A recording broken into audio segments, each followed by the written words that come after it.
7월 26일 말씀 묵상 시작하도록 하겠습니다. 제가 기도하고 시작하겠습니다. 하나님 감사합니다. 오늘도 하나님께서 귀한 말씀의 자리에 불러주셨습니다. 하나님은 말씀하시고 예수님께서는 그 말씀을 실천하시고 완성하시고 성령님은 오늘도 말씀을 조명하여 주셔서 저희들을 깨닫도록 인도해 주십니다. 오늘도 하나님이 주신 이 귀한 말씀이 저희들 삶의 생명이 됨을 깨닫게 하시고 이 말씀을 의지하며 순종하며 하나님 놀라운 은혜를 경험하게 하여 주시옵소서. 감사드리며 예수님의 이름으로 기도드립니다. 아멘. 창세기 28장 16절에서 22절 말씀을 제가 봉독해 드리겠습니다. 야곱이 잠이 깨어 이르되 여호와께서 과연 여기 계시거늘 내가 알지 못하였도다. 이에 두려워하여 이르되 두렵도다 이곳이요 이것은 다름 아닌 하나님의 집이요 이는 하늘의 문이로다 하고 야곱이 아침에 일찍 일어나 베개로 삼았던 돌을 가져다가 기둥으로 세우고 그 위에 기름을 붓고 그곳 이름을 베델이라 하였더라. 이 성의 옛 이름은 루스더라. 야곱이 서원하여 이르되 하나님이 나와 함께 계셔서 내가 가는 이 길에서 나를 지키시고 먹을 떡과 입을 옷을 주시어 내가 평안히 아버지 집으로 돌아가게 하시오면 여호와께서 나의 하나님이 되실 것이요 내가 기둥으로 세운 이 돌이 하나님의 집이 될 것이요 하나님께서 내게 주신 모든 것에서 10분의 1을 내가 반드시 하나님께 드리겠나이다 하였더라. 아멘. 오늘 말씀을 보면 하나님은 말씀하신 것을 이루시기 위해서 야곱에게 찾아오셨습니다. 야곱이 돌베개를 비고 잠이 자는 그때 하나님께서는 하늘에서 사닥다리를 내리우시고 천사들을 통해서 부지런히 야곱을 위해서 일하시고 계시고 다시 하나님은 야곱에게 복을 주셨어요. 야곱을 통해서 땅을 약속하시고 여러 민족을 약속하시고 떠나지 않겠다. 내가 이 모든 약속을 이룰 때까지 이 언약을 완성할 때까지 너와 함께 할 것이다. 라는 임마누엘 하나님의 약속을 이 야곱에게 해 주셨어요. 그러니까 야곱이 그때 깨달았습니다. 야곱이 잠이 깨어 이르되 여호와께서 과연 여기 계시거늘 내가 알지 못하였도다. 하나님은 여기 계셨구나. 자기는 아무런 의미 없는 장소인지 알았는데 이곳이 하나님의 계시는 곳이구나 라는 것을 깨닫게 된 것이죠. 하나님이 야곱을 찾아오셨고 그 찾아오신 그 자리가 거룩한 예배의 장소가 된 것이죠. 이 야곱은 놀랍게도 그 하나님의 만남을 통해서 하나님의 언약을 통해서 깊은 깨달음과 함께 그곳에서 기둥을 세우고 예배를 드리면서 그곳 이름을 베델이라 하고 이름을 지었어요. 참 이 정도면 이제 야곱이 뭔가 깨달음이 있겠구나. 뭔가 자신의 고통 가운데 하나님을 만나고 하나님의 깊은 은혜를 풍성히 경험했으니까 이제 하나님을 전적으로 의지하고 두려움과 염려와 근심 걱정을 벗어버리고 하나님의 말씀을 붙들고 그 언약을 붙들고 살겠구나 라고 생각할 수 있죠. 그런데 사실 이 이후에 야곱의 삶이 그렇게 평탄하지만은 않습니다. 하나님께서 야곱과 함께 해주시겠다는 그 약속을 이루어 가시면서 끊임없이 야곱은 그럼에도 불구하고 여전히 하나님을 온전히 신뢰하지 못하는 그런 모습을 저희들이 보게 됩니다. 오늘 말씀도 바로 그 부분과 이어집니다. 베델이라고 이름을 지었고 그곳에서 자신이 하나님을 만났다. 하나님의 은혜를 경험했다라고 고백했지만 그가 서원을 하는데요. 하나님이 나와 함께 계셔서 내가 가는 이 길에서 나를 지키시고 먹을 떡과 입을 옷을 주시어 내가 평안히 아버지 집으로 돌아가게 하시오면 여호와께서 나의 하나님이 되실 것이요. 언약의 하나님, 약속의 하나님, 야곱이 어떠한 삶을 살았던 하나님은 아브라함을 통해서 약속하신 그 언약을 이루시기 위해서 야곱을 찾아오셨고, 찾아오셔서 또 복을 주시겠다고 약속해 주시는 그 하나님에 대해서 이 야곱은 또 조건을 겁니다.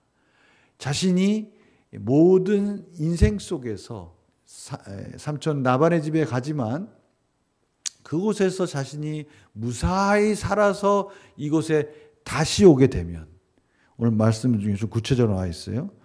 나를 지키고 먹을 떡과 입을 옷을 주셔서 여기에 내가 다시 오게 되면 내가 여기서 하나님이 나를 지켜주신 것을 감사하며 10분의 1, 11조를 드리겠다라고 고백하는 거죠.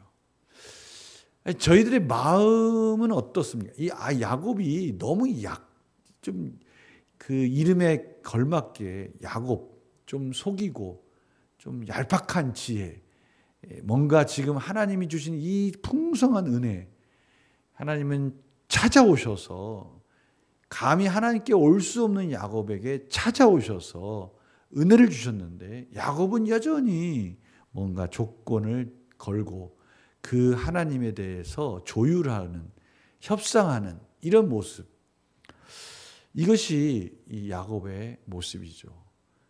어쩌면 이것이 저희들의 모습인지도 모르겠어요. 하나님은 저희들에게 무엇을 먹을까, 무엇을 입을까, 무엇을 마실까 염려하지 말고 먼저 그의 나라와 그의 일을 구하라. 하나님께서 두려워하지 말고 염려하지 말고 하나님 안에 하나님께 맡기고 하나님 안에서 행복한 삶을, 하나님께 온전히 모든 것을 내어 맡긴, 모든 것을 책임져 주시는 하나님의 은혜 가운데 하나님께서 책임져 주시겠다고 말씀해 주시는데, 저희들의 삶은 그렇지 않아요. 조금씩 나아가고는 있지만 온전히 하나님을 의지하지 못한다는 것이죠. 이것이 우리가 야곱과 같은 그런 연약함이 있는 거 아니겠습니까? 그런데 오늘 말씀을 보면요, 참 놀랍죠. 어떻게 보면 이렇게 반응하는 것조차, 이렇게 헌신하기로 결심하는 것조차 야곱에게는 또 나름 한 걸음을 걸은 것이죠. 하나님 앞에 뭔가 믿음으로 또 한 걸음을 나아간 것입니다. 점점 하나님의 은혜 안에서 하나님은 야곱을 세워주고 계시는 것이죠.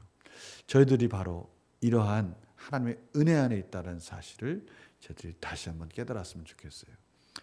예수 그리스도를 통해서 저희들에게 찾아오신 하나님께서 지금 저희들을 이 야곱과 같이 한 걸음 한 걸음, 비록 그 약속이 하나님 보시기에 온전한 신뢰는 아닐지언정 하나님은 야곱을 그렇게 한 걸음 한 걸음씩 그 언약을 완성해 가시면서 야곱을 성숙시켜주고 계시는 것이죠. 우리가 이 부분을 가지고 한번 더 깊이 우리 삶에 한번 질문을 던져보겠습니다. 영과 묵상 질문입니다. 야곱은 왜 하나님 앞에서 자신의 인생을 걸고 소원합니까? 자신의 인생을 건다. 그것은 어떻게 보면 자신이 이곳에 무사히 살아서 돌아오면이라는 조건을 하나님께 건 거죠. 반응이에요. 하나님이 찾아오셔서 야곱에게 은혜를 주셨고, 야곱은 그 하나님의 은혜 가운데 순종의 모습으로 한 걸음 반응한 것이죠. 어떻게 보면 인생을 걸었다고 하지만 그렇게라도 하나님을 붙들 수 있다는 것, 이게 참 큰 은혜인 것이죠. 그렇게 하나님께 반응하며 하나님이 원하시는 자리에 한 걸음씩 나아가고 있는 것이죠. 그래서 느낀 점 보면요, 하나님의 약속에 대한 응답이자 감사의 표현으로 서원 기도하는 야곱을 보면 무엇을 느낍니까? 저희들의 지금의 하나님 앞에, 하나님의 은혜와 말씀 앞에 어떻게 반응하고 있는가 한번 돌아보는 거예요. 저희들은 어떠한 순종으로 나가고 있는가. 야곱은 이렇게 얘기를 하잖아요. 자신이 무사히 살아서 이곳에 다시 돌아오게 된다면 하나님께 11조를 드리겠습니다. 이렇게 고백을 합니다. 어떻게 보면 하나님은 이 야곱을 통해서 하나님께 헌신하는 법을 가르쳐주고 있는 것이죠. 그렇다면 저희들에게 지금 하나님께서는 어떻게 인도하고 계십니까? 저희들은 어떠한 반응을 하고 있습니까? 어떠한 응답을 하나님께, 하나님이 베풀어 주신 은혜 가운데 저희들이 그것을 나타내고 있습니까? 이렇게 물어보는 거죠. 야곱같이 저희들도 부족하지만 그 있는 자리에서 한 걸음씩 한 걸음씩 하나님의 말씀 앞에, 순종 앞에 저희들이 반응하고 있습니까? 라고 도전하는 것이죠. 이게 느낀 점이죠. 느낀 점은 야곱이 이렇게 뭔가 조금 변화하려고 하고 조금은 도전하고 있는 이 모습, 내 삶은 어떤가? 내 삶도 이렇게 하나님의 말씀 안에 그 말씀이 이루어지는 것을 믿고 어떠한 도전의 모습이 있는가? 이런 것들을 한번 우리 스스로를 돌아보는 거예요. 도전을 하고 행해야 그곳에 하나님의 은혜가 있는 거 아니겠습니까? 그래서 결단과 적용이 바로 그거죠. 내가 하나님께 헌신을 다짐하며 조건을 걸고 서원기도를 드렸던 적은 언제입니까? 조건을 건다. 사실 이거는 서원기도의 온전한 의미는 아니죠. 서원기도라는 것은 무엇입니까? 하나님이 베풀어 주실 것에 대한 기대하는 마음인 거예요. 그래서 헌신의 걸음을 한 걸음 나아가는 거죠. 오늘 우리가 이 야곱의 이 서원의 기도는 저희들이 그렇게 해석을 해야 되는 거예요. 조건을 걸고 하나님 이거 들어주시면 제가 이렇게 하겠습니다가 아니죠. 사실은 하나님과 우리는 그러한 협상을 하는 관계는 아닌 거죠. 오늘 이 야곱을 바라볼 때 우리 이 부분을 좀 주의 깊게 봤으면 좋겠어요. 하나님께서 야곱에게 베풀어 주신 그 은혜가 감사해서 한 걸음 더 나아가는 겁니다. 하나님, 제가 하나님께 더 한 걸음 나아가겠습니다. 하나님 저에게 은혜를 주세요. 이게 서원기도 아니겠어요? 우리 삶 가운데 그러한 액션, 행동, 하나님의 말씀을 의지하고 하는 행동 속에 하나님의 은혜가 채워질 것을 믿는 거죠. 마치 기도원과 같은 겁니다. 저희들이 비록 연약하고 부족하지만 그럼에도 불구하고 우리가 액션을 취하는 겁니다. 행동을 취하는 거예요. 왜냐하면 하나님의 말씀은 이루어질 것이니까 그 언약에 대해서 반응하는 거죠.